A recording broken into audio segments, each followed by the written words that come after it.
And to think that that's kind of what led him to kind of down that kind of dark path, that to down the kind of mischievous, becoming that god of mischief that we know him to be in this series, um is really good.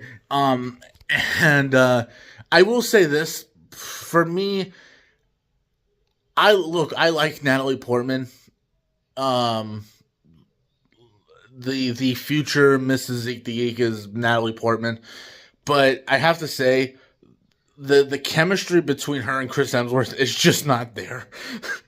Like, those two have absolutely no chemistry. I feel those two have absolutely no chemistry whatsoever. I did not buy their relationship at all. I'm not gonna lie.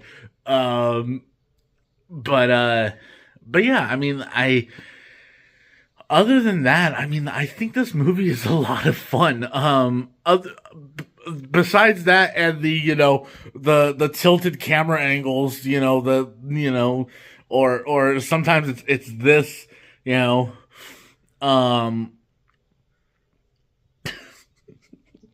especially there's a scene where Thor Thor's trying to lift the hammer, and he's not able to lift it because he's not worthy, and the camera goes from this shot to this to this, back to this. It's like, at one point it keeps cutting back and forth between those two shots, and at some point I'm just like, wow. And even at some point it goes from it goes to like high angle, but the camera's tilted this way, and I'm like, okay, please stop tilting the camera, straighten out the camera, please, like put it on a tripod or something.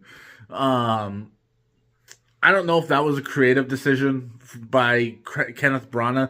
I like Kenneth Branagh as a director, but I don't know if that was a creative decision by him or something. But it frustrated me at some point. So, but yeah, but those are my thoughts on Thor.